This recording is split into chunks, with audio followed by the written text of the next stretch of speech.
everyone, Miss Emily here. And Miss Becca. And we are here at Chirp Creek Farm in Lisbon, Maine, and we are here to learn about the Brassica family as well as lots of other cool things. This farm is beautiful and there's something really special about it that we're going to learn about. So let's go meet Farmer Ben and Farmer Lenora and hear about their awesome farm. Let's go. Good morning, friends. We are out here in Lisbon, Maine at Chirp Creek Farm with my good friends Ben and Lenora. And we're so excited to have you on this field trip today. We're going to learn a ton about the Brassica family. But Farmer Ben, could you introduce us to the farm first? Yeah, this is Chirp Creek Farm, and we're just here in Lisbon. We grow vegetables, and we have some chickens and a pig and a few horses here too. Actually, the thing that's special about our farm is that we use the horses to do the field work, the tillage and the preparation, and they do a lot of the weeding too. If you'd like, we can come meet the horses. That would be awesome. Let's do that.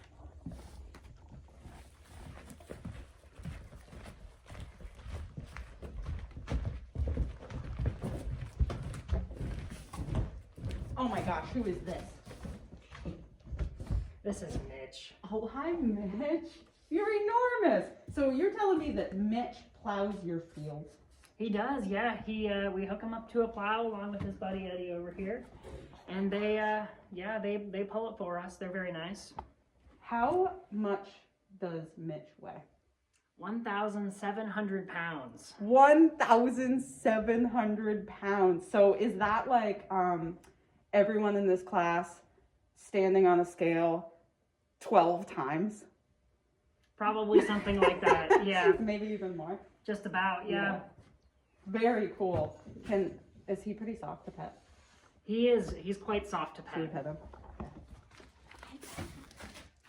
Hi, Mitch. Hi. Hello there. Very I have an important job on the farm. Here we are in your greenhouse, and this month the kids are learning about broccoli and cauliflower. So can you tell us a little bit about how they grow? Like, we know that plants grow from seeds. Do you just throw the seeds out in the field? Yeah, so broccoli, we start in the greenhouse right here, and it starts obviously as a seed. The seeds are about that big, and we plant them in cells, like little pockets for the seed to grow in. And then when they get about this tall, we will take them and we'll bring them out into the field and we'll transplant them, taking each little block of soil, putting it in the ground and watering it in. And then it takes, how long does it take? It takes maybe 2 months, 3 months before the broccoli gets big enough and it creates this big, beautiful crown, and then we cut it. Awesome. So maybe in a second we'll go see those bigger broccolis out in the field, but it sounds like they start pretty tiny. Why do you start them in here, Farmer Lenora? So we start the broccoli in the greenhouse for a couple reasons. One of the reasons is that it's easier to watch everything in the greenhouse than to go out in the field and see how things are growing. So here we can keep better track of them, we can water them more regularly, and also this way that they start at a warmer temperature. Some seeds like to start at a warmer temperature, and then they do better in cooler temperatures once they've grown. Very cool, and I can feel it is pretty hot in here. I'm about to start sweating. So let's head out into the field and see those big broccoli plants. Time for your physical activity break. Pretend you are chasing chickens.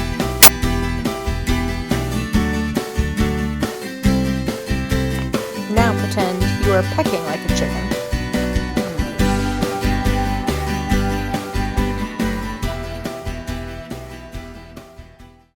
Here we have broccoli.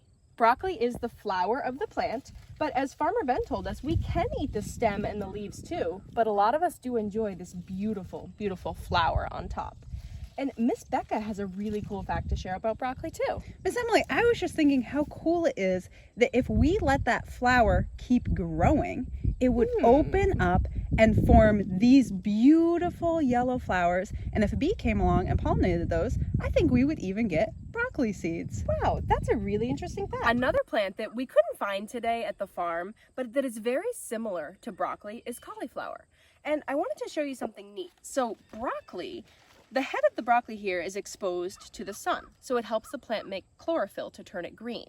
But cauliflower plants look very similar to broccoli, but the leaves on most of the cauliflower plants are covering this flower. So it makes it so it's hard for that plant to produce chlorophyll. That's why cauliflower is white. So think about all the different fruits and vegetables you eat. They are all different parts of the plants. We can eat roots, we can eat stems, we can eat leaves, we can eat flowers, we can eat fruits, and we can eat seeds. And guess what? We're gonna go find all of those different things at Chirp Creek today. Let's go. All right, friends, so here we are out in this beautiful field. Look at how far the plants go behind us. It is huge out here. Is there hundreds of plants out here? There's at least hundreds, probably tens of thousands. Tens of thousands. So that's like 10000. That's a lot of plants. That's a lot of plants. So, but we're here to learn about brassicas, specifically broccoli and cauliflower. So you said that we start the broccoli and cauliflower in the greenhouse where it's warm, and then when they're big enough, they come out here. Can you tell me what are the most important things we can do for broccoli and cauliflower to keep them healthy and alive and grow them into those big, beautiful broccolis that we see in the store? Yeah, so broccoli is a cold weather crop. It likes it when it's a little bit chilly, but it'll be okay if it's warmer out too. But it doesn't like it when it goes over 90 degrees. On really hot days in the summertime, it's good to give it a little bit of water so that it'll cool down a little bit. But mostly we just take it, we transplant it, and then we let it go. And sometimes sometimes there's pests, but for the most part, it'll just get big enough, and we pay attention to when it's starting to create the big head of broccoli, and then we'll cut it when it's ready. Very cool. So it sounds like broccoli is pretty independent. It is. It just does its own thing. Very cool. So what about these pests? What is a pest, Lenora? So there's a lot of different bugs that like things in the brassica family, like broccoli. There's some pests that will eat the actual head of broccoli. There's a lot of pests that will eat the leaves. Some pests even eat the roots. So there's a lot of bugs to watch out for the brassica family. So you guys kind of like keep watch of these bugs, and you try to take them off before they eat the plant. We do what we can. Yeah, pretty cool. So a pest is another word for a bug that wants to eat the same food that we want to eat. Oh, I see. Okay, what about, we learned from Miss Emily that broccoli and cauliflower are part of a family called the brassicas. Is there anything cool we should know about the brassica family? Yeah, the brassica family, everything in this field is a brassica, and it's all different kinds of plants. We have broccoli and kale and collards and Napa cabbage and turnips and radishes and arugula and what else? There's just so many different kinds of brassicas, a really, really broad family. Very cool. That was a lot of vegetables that you just named. Yeah. And we also learned from Miss Emily that we can eat a lot of different parts of the plant. Can you eat more than one part of the broccoli plant? Absolutely. If you want, you can eat the leaves, you can eat the stalk, you can eat the crown, obviously. Pretty much the whole plant is edible, but the leaves don't taste as nice as the crown. The crown is the nicest place. What part of the plant is the crown? Is it the flower of the vegetable? It is, yeah. So the broccoli is actually, it's creating a big sort of bouquet of flowers at the top. It is putting them out, and that's the most tender and sweet part of the plant, and so that's what we eat with broccoli. Very cool. So we're gonna eat a flower vegetable today. Come on, down here. Let's check out this kale. So kale is a leaf vegetable. We eat the actual leaf. Can you think of something else you eat the leaves of? Spinach, lettuce, those are both leaves. So kale right here, kale has to make its own food. So these leaves help collect sunlight so the plant can do some really cool process. Some of you might know what that process is called. It's called photosynthesis. So check out over here. Over here we actually have purple kale. So this just has different plant chemicals inside that turn it purple.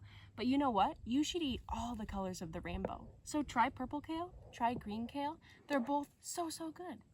So remember, I told you could eat the roots of a plant. So this right here is a salad turnip, and I'm going to pull one out of the ground for you to see. So when I pull this turnip out of the ground, you can see that this is actually the root. This is actually the food store for this plant. And also, you could notice that this part right here will help this plant suck nutrients and water out of the ground for this salad turnip. You also notice that it has stems and leaves, but what part do you think you would eat? I would probably eat the turnip. What about you? So this is broccoli, like we've seen before. And if you look underneath here, you can't see the roots because they're deep down in the ground. But you can see a long stem coming up, and you can see all of the different leaves on here. And all the way up at the top, we have the flower. So the flower is actually the part of the plant that we eat. This is the broccoli. This is a broccoli plant. Here's a crown of broccoli. You can see it in the middle.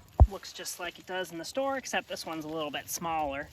And the way to pick broccoli is you cut just below and you take it up, and then usually in the store they take off the leaves. Farmers, so it is really cold out right now. It's November. We're like having to wear winter jackets. It snows every once in a while. What is the broccoli doing on the farm this time of year? You said it likes cold weather, but how cold? And what do you do with it once you pick it? Well, broccoli likes cold weather, but not quite this cold. It's kind of winding down this time of year, but we still have some broccoli plants with shoots out in the field, and those shoots, they sometimes get frozen overnight, and then they thaw up in the daytime. When the shoot looks ready, we pick it and we keep it in our cooler, which is around, it's cold in there. It's like a refrigerator. And we store it there. It'll probably store for 1 or 2 weeks most. Yeah. Pretty good. So it can stay for quite a while. Mm-hmm. Awesome. All right, before we go off this lovely farm, I want to ask you both what your favorite fruit or vegetable is and how you like to eat it. And one thing that you love about farming. I like snap peas, and the best way to eat them is just right off the vine. So you just pick them and eat them right away, and they're so good. And a thing that I really like about farming is I like to be outside and interact with the weather, and that way it's like I've really been in the day. It's not like I go to work every day and on my way from my car to the place that I'm working, I'm like, oh, it's cold today. It's like, no, it's cold today all day long. And it's nice when it's a nice day and you get to enjoy that all day. I love that. And you guys might get to try Farmer Lenora's favorite snack, a snap pea, later in the year. What about you, Farmer Ben?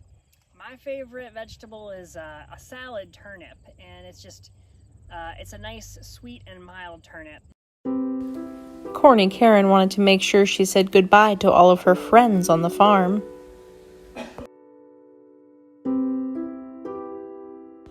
Thanks for visiting Chirp Creek Farm with us today.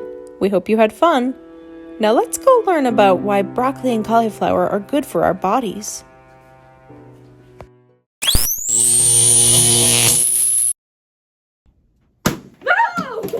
Welcome to my laboratory. Today, I heard we are talking about broccoli and cauliflower. Let me take a look. Remember, fruits and vegetables have lots of healthy things that we can't see. From my microscopic observation, broccoli and cauliflower fight off germs and heal cuts. They also have lots of fiber that helps us stay full longer and keeps us energetic all day long. Hey, that's my cauliflower. That's okay. I prefer broccoli instead. The word of the day is chlorophyll. Chlorophyll is the thing that makes some plants green, like this. Like that. Great. It's an important part of the plant that does a process called photosynthesis. Now, the part of the cauliflower that we eat is white, because there is no chlorophyll in there, right? Right. Don't try to eat my cauliflower. What is photosynthesis, you ask? We'll tell you.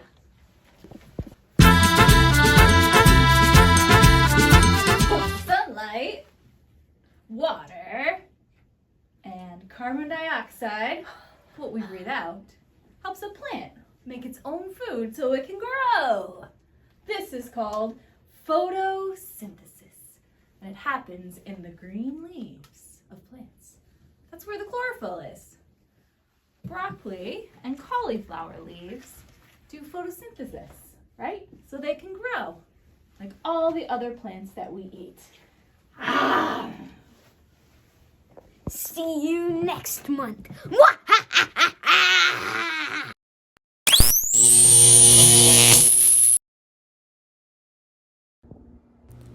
So you might be trying a member of the Brassica family in class today.